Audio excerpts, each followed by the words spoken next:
Salut tout le monde! Aujourd'hui on se retrouve pour une nouvelle vidéo Corée et cette fois pour une vidéo sur l'histoire de l'agence Pledis Entertainment.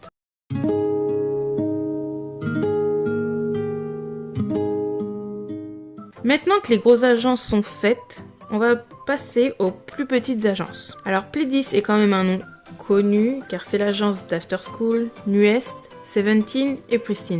Donc comme d'habitude, nous allons voir leur histoire, comment ils s'occupent de leurs artistes et les scandales qui entourent l'agence. On va donc commencer par l'histoire de l'agence qui est quand même assez courte car il y a peu de documentation et d'informations dessus. D'ailleurs j'ai été quand même assez surprise puisque Pledis est pas dans les plus grosses agences mais il y a quand même plusieurs assez gros groupes et j'ai été étonnée de ne pas trouver autant d'informations que ça. Donc Pledis est une maison de disques sud-coréenne fondée par Hang Sung-soo en 2007. Le nom de l'agence provient des Pléiades, une grappe d'étoiles dans la constellation du Taureau. Pledis, c'est quand même un nom assez mignon, hein. J'aime bien le nom Pledis Entertainment. Son Dam-bi a été le premier artiste à faire ses débuts sous Pledis et a été surnommé la pluie féminine par les médias. À ses débuts, l'agence ne disposait pas de locaux de direction, seulement d'une salle de répétition. Donc on peut voir vraiment que l'agence a commencé de zéro. Il n'avait même pas de locaux, juste une salle pour s'entraîner. En janvier 2009, Pledis a lancé son premier groupe de filles, After School. Le groupe débuta avec la chanson Ha, et le succès fut aussi immédiat que surprenant. Une sous-unité d'After School appelée Orange Caramel, et je pense que j'ai pas besoin d'épiloguer là-dessus, on connaît tous la chanson, a été créée en 2010, composée des membres Nana, Lizzy et Rania. En décembre 2010, Pledis a sorti le premier album Happy Pledis avec After School, qui comprenait les morceaux Love Love Love et Someone Is You. Happy Pledis était une série d'albums sortis chaque année, mettant en vedette des artistes Pledis, dont les bénéfices étaient reversés à des œuvres caritatives. Les bénéfices du premier album ont été reversés à Save the Children. En juillet 2011, deux autres sous-unités d'After School ont été créées, AS Rouge et AS Bleu. Le deuxième album de Happy Pledis avec Son Dam-bi, After School, Pledis Boy et Yuhara, est sorti en décembre et les bénéfices sont cette fois reversés à l'UNICEF. En mars 2012, Pledis a lancé son premier boys band, Nuest. Le groupe est composé de 5 membres, Jier, Aaron, Minhyun, Baekho et Ren. En mai 2012, l'agence est associée à Fantagio et a lancé un groupe de filles de 6 membres, Hello Venus. Le groupe est composé de Nara, Alice, Lime, Yoo-hoon, So-hyun et Yo-hoon. En juin 2012, Gae a obtenu son diplôme d'After School et a poursuivi sa carrière solo sous Pledis. After School est d'ailleurs un groupe connu pour ce système-là qui marche un peu comme le système que je vous expliquais dans les AKB48. C'est que After School est un groupe à remplacement, j'ai envie de dire, puisque After School est gradué, donc a obtenu son diplôme. C'est que ça veut dire que la membre a fait son temps dans le groupe et qu'elle décide de s'en aller et qu'elle quitte le groupe. Et c'est exactement le même concept que AKB48. Et donc là je vous en ai mis une seule, mais je vais pas toutes vous les mettre parce que c'est vraiment les informations qui reviennent le plus puisque After School est un des groupes les plus connus de Pledis. Le 11 novembre 2013, Pledis Entertainment et l'agence chinoise Yueha Entertainment ont tenu une conférence de presse intitulée Yueha Entertainment X Pledis au Beijing Banquet Hall, marquant le début d'une collaboration dans le cadre de laquelle la sous-unité Nuest Hem a été formée, avec l'ajout du membre chinois Chesun, je vais pas lire son nom de famille parce que moi le chinois c'est pas ça, connu sous le nom de Chi-hei. L'équipe composée de 6 membres s'est produite pour la première fois lors de la conférence de presse. Le 21 juillet 2014, le partenariat entre Pledis et Fantagio a été dissous.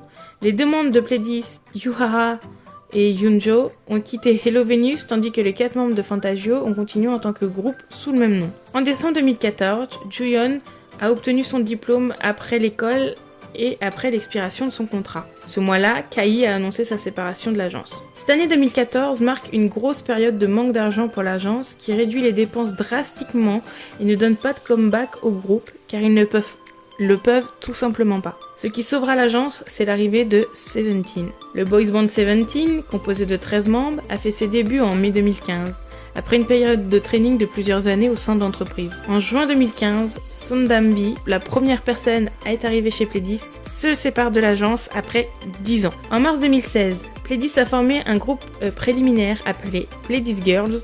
Certaines des membres de l'équipe de pré-début, Nayoung, Hoa, Yua, Hyunwoo, Rena Kyolkyun et Xion avaient participé à l'émission de survie Produce 101 et ont conclu l'émission avec 2 membres, Nayeon et Kyolkyun, faisant leur début dans le groupe de filles du projet de survival IOI. Avant leur début, Pledis Girl a organisé des concerts que les membres ont donnés chaque semaine de mai 2016 à janvier 2017 et ont également sorti leur premier single intitulé Puis, à l'exception de Nayoung et Kyolkyun qui faisaient toujours la promotion avec IOI à l'époque. En janvier 2017, Pledis Girl a conclu ses concerts hebdomadaires avec l'annonce du nom officiel du groupe, Pristine. Après que Nayeon et Kyolkyun aient terminé leur activité avec IOI dans les mêmes mois. Pristine a officiellement fait ses débuts en tant que groupe féminin de 10 membres en mars 2017. En juin 2018, il a été confirmé que Kaeun, membre d'After School, et Yoonjin, un stagiaire coréen-américain, participait au Survivor Produce 48. À la fin de l'émission, il a été révélé que Kaeun s'est classé 14e au classement général. Yoonjin a ensuite signé avec Source Music et a fait ses débuts en tant que membre de Le Seraphim en mai 2022. Le 24 mai 2019, Pristine a été officiellement dissoute. Pledis a annoncé que même si Kyolkyun, Yana et Sungyeon restaient dans l'entreprise, les 7 autres partiraient. Après s'être réunis pour la première fois depuis près de 2 ans, NU'EST a annoncé le renouvellement de son contrat avec Pledis Entertainment. Le 25 mai 2020, HYBE Corporation, anciennement Big Hit Entertainment, a officiellement annoncé l'acquisition d'un actionnaire majoritaire de Pledis Entertainment. Il a également été annoncé que Pledis Entertainment recevrait le soutien financier expert de HYBE Label, tout en fonctionnant toujours en tant que label indépendant. Le 18 octobre 2020, la Fair Trade Commission a officiellement approuvé l'acquisition de Pledis Entertainment par HYBE. Le 22 mars 2021, Pledis Entertainment ainsi que les autres labels faisant partie de HYBE Label ont déménagé dans leur nouveau siège social à Yongsan Trade Center, le nouveau siège social de HYBE Corporation. Le 31 mars 2021, le site officiel de Pledis Entertainment dans sa section entreprise a changé son adresse physique pour le nouveau bâtiment. Le 19 juillet 2021, les 13 membres de Seventeen ont renouvelé leur contrat avec Pledis Entertainment. Le 16 août, il a été annoncé que le groupe de filles Fromis 9 serait géré par Pledis Entertainment et qu'ils quitteraient Off the Record après la sortie de leur album en mai 2021 car l'agence reprendrait toute la direction du groupe suite à leur transfert à l'agence. Le 28 février 2022, il a été annoncé que le contrat exclusif de NU'EST avec Pledis Entertainment prendrait fin le 14 mars 2022. Il a également été annoncé que les membres Aaron, Jer et Ren quitteraient l'agence à la fin de leur contrat, tandis que Baekho et Minyoung ont choisi de le renouveler. Avec l'annonce de l'expiration de leur contrat, les membres de NU'EST ont confirmé la dissolution du groupe par des lettres manuscrites à leurs fans, annonçant leur décision de se séparer. Le 28 juillet 2022, Pledis Entertainment a annoncé que Jung Gyu-rin, membre de Fromis 9, quitterait le groupe le 31 juillet. La société a expliqué dans son communiqué que lorsque le groupe a été transféré à Pledis, chaque membre de Fromis 9 a signé un nouveau contrat d'artiste exclusif avec l'entreprise. Cependant, Gyu-rin a choisi de ne pas le faire.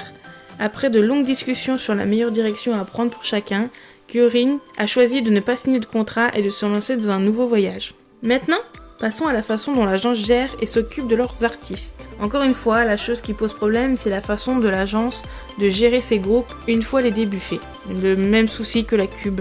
Les emplois du temps de NU'EST n'étaient pas communiqués à l'avance, alors que les fans ne pouvaient pas assister aux émissions dans lesquelles apparaissaient les groupes. Il était alors impossible pour le groupe d'établir une fanbase solide, chose indispensable pour tout nouveau rookie. Deuxièmement, les promotions coréennes de NU'EST étaient courtes, de manière à ce que le groupe fasse majoritairement des promotions à l'international. Cela impliquait donc d'utiliser les transports publics. Il n'y avait pas de manager pour les conduire à leur émission, ce qui est extrêmement dangereux puisque des fans auraient pu les suivre, voire même essayer de les blesser. Les membres ont déjà eu à s'habiller ou à se maquiller eux-mêmes car ils n'avaient pas de styliste ou de maquilleur pour le faire. Une équipe de Pledis Entertainment a été accusée de voler de la nourriture et des cadeaux offerts par les fans du groupe. Il aurait été également question d'agression verbale de la part des membres du staff sur les membres du groupe, des remarques sur leur poids ou sur leur façon de parler en dialecte. Et terminons en parlant des scandales autour de l'agence et de ses groupes. Et là, en premier, on va parler du PDG. Donc le PDG de Pledis Entertainment a été accusé de voler des royalties. Donc je pense que tout le monde voit ce que c'est, mais sinon les royalties, c'est entre guillemets de l'argent que les agences touchent pour le groupe quand leurs musiques sont diffusées ou écoutées. Enfin, c'est le nombre d'écoutes. Et donc du coup, le PDG a été accusé de voler les royalties d'iZone. Il faut avant tout comprendre que Han Sung-soo était le producteur général de iZone depuis la fin de Produce 48. Un poste qu'il a finalement quitté, ce qui explique son rôle au sein de la musique du groupe.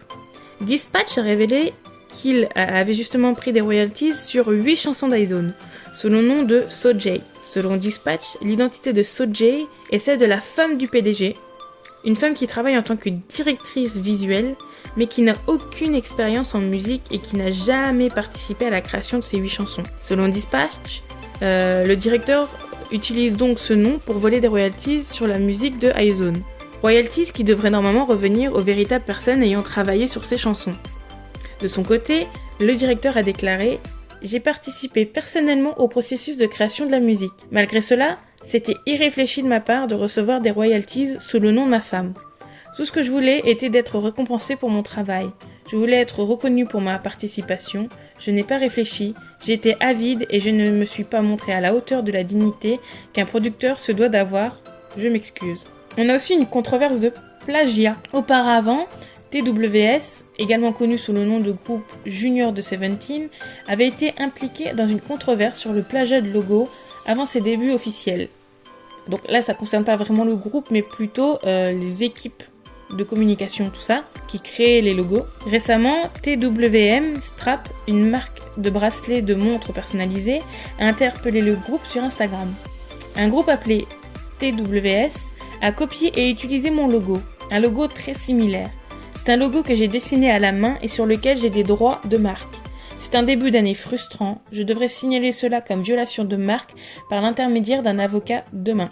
Si vous comparez le logo du groupe à ma précieuse création, c'est tout simplement scandaleux. C'est un logo précieux avec une marque protégée sous mon nom.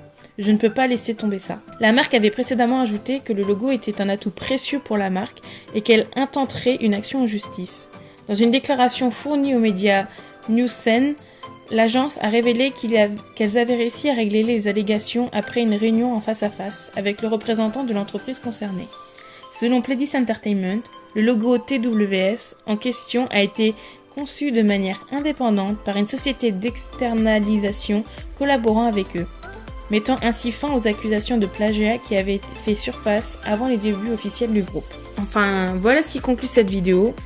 Ce fut très compliqué de trouver l'histoire de la Pledis. Je m'attendais pas à ce que ça soit aussi difficile et ça m'a étonnée parce que c'est quand même une agence qui a porté de gros groupes et qui a quand même son nom dans l'industrie. On va pas la mettre dans les grandes agences, mais on va pas la mettre dans la plus petite non plus. Quand on nous dit Pledis, on sait tous au moins citer un groupe. Surtout que maintenant la Pledis fait partie des labels collaborant avec Hybe. Donc ça m'a vraiment étonné qu'on n'ait pas plus d'infos précises sur leur histoire. Donc j'essaie de mettre le plus de choses précises tout en restant coordonnées. Je voulais pas que ça soit un vrai foutoir à comprendre pour vous. Donc j'espère que la vidéo vous a plu quand même. Et si vous avez des éléments supplémentaires, n'hésitez pas à les rajouter en commentaire. J'épinglerai quand je pourrai. Et n'hésitez pas non plus à vous abonner. Dans tous les cas, je vous souhaite une bonne journée, une bonne soirée en fonction de l'heure à laquelle vous regardez cette vidéo. Et surtout, prenez soin de vous.